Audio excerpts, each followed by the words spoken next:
Thanks for tuning in to Stocks with Antonio. Man, the market's been really volatile.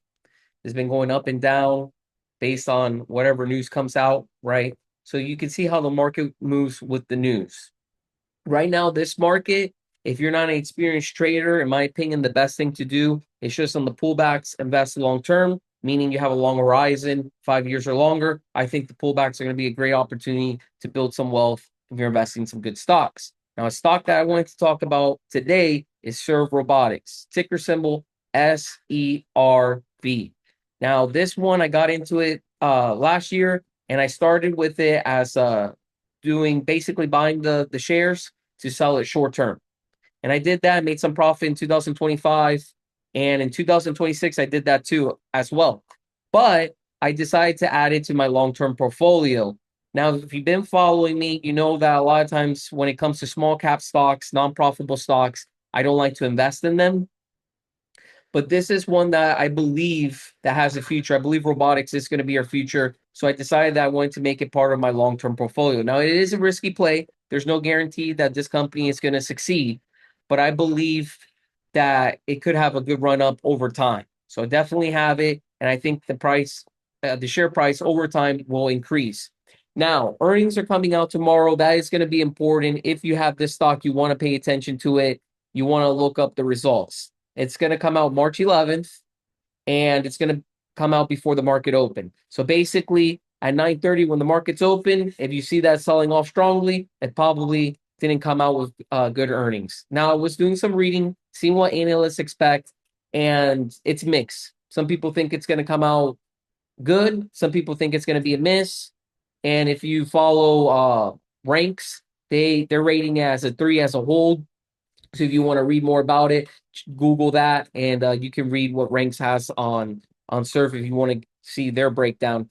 But this is not a profitable company, and it's in the growing stages. So analysts and investors, they're not looking for it to, be profitable already. We know that's not going to be profitable, and it hasn't been profitable. That's not what we're looking for. So that doesn't have to be a huge concern.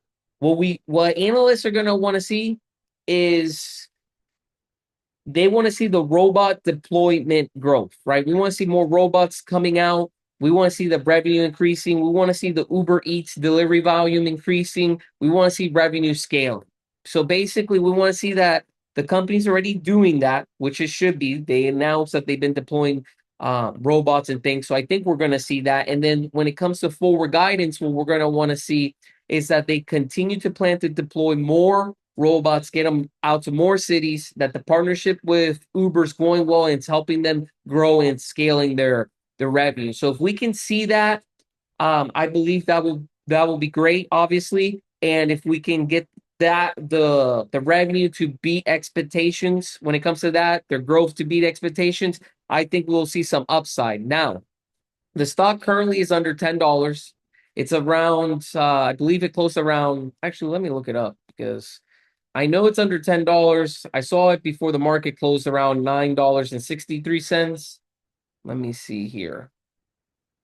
Yeah, so it closed at $9.67. As I'm making this video after hours, it's all the way up to 988. So I got a little bit of a boost, but that could all change by tomorrow.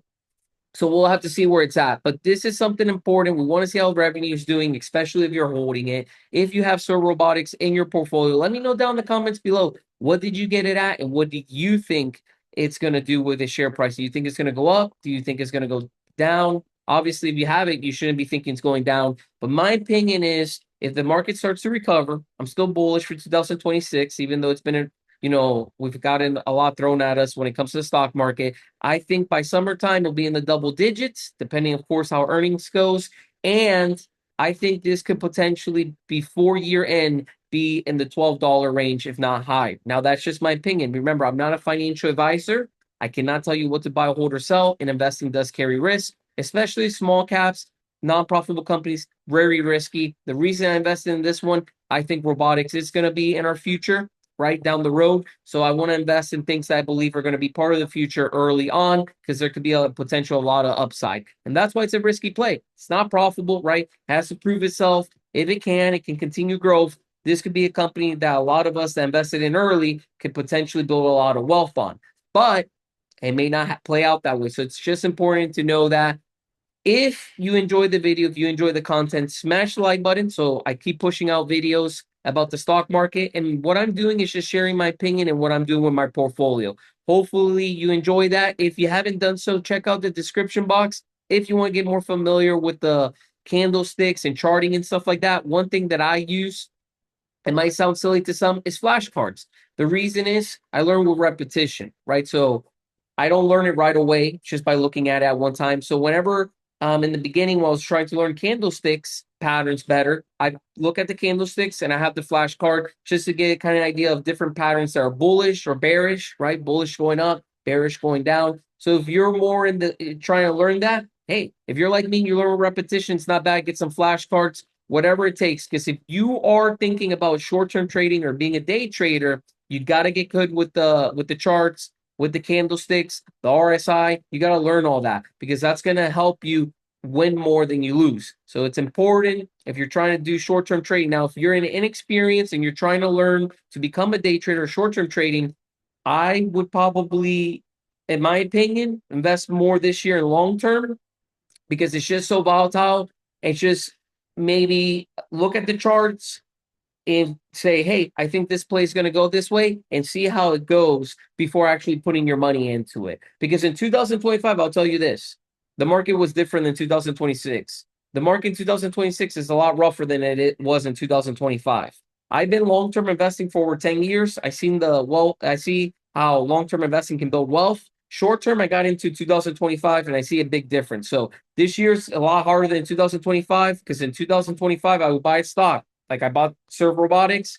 I sometimes got out of it the same day or hold it for a week or a month, and I get out of it and make a lot of profit.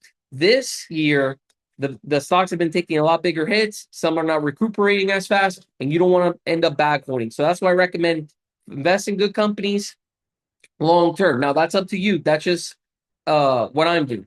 Basically, I'm investing more long term.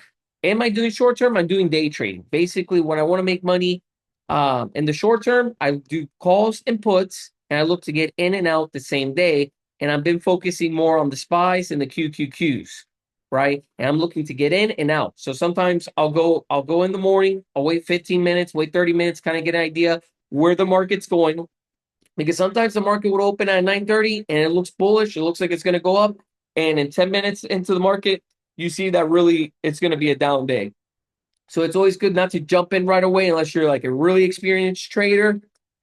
Go ahead when the market opens, give it at least 15 minutes, kind of get an idea. That way that you don't get faked out, right? You don't get tricked and kind of get an idea where the market's going. And then and then I'll look at the charts and look at the volume. I'll look at the RSI. And then depending on what I'm seeing on the charts and stuff, I'll jump in on the SPY or on the Qs and I'll do an expiration date for like 2 days out, right? And that's basically what I've been doing. And I've had some success doing that. And that's how I'm making money right now in the market short term. But am I still investing? Yes. When the markets are pulling back, I'm investing in great companies. And if you've been watching my videos, some of my favorite companies right now is SoFi. I have Serv Robotics, Amazon, but Serv Robotics is a riskier play. But Amazon, I'm a believer in. I'm a believer in SoFi. Now, I have made a video about Serv now. If you're in Serv now and for some reason you're buying the shares short term, it had a good run up, right? I saw that run up and it caught my attention. But now it's pulling back. So I know a lot of excitement came out when the CEO invested $3 million buying shares of Serv now, but I think that's dying down now. So we have to watch it. I don't know if the price is going to start to come back down to the low 100s or if it's just going down a little bit and then going to shoot back up. So if you have Serv now and you're profitable, you might want to take some profits off the table. That's just my opinion. Remember, not financial advisor, but hopefully you enjoyed the video. If you did, smash the like button. Don't forget to leave me some comments down below. Hit the subscribe button. Check out the flashcards. And if you haven't done so, consider subscribing to the channel. Thanks for watching, and I'll see you on the next one.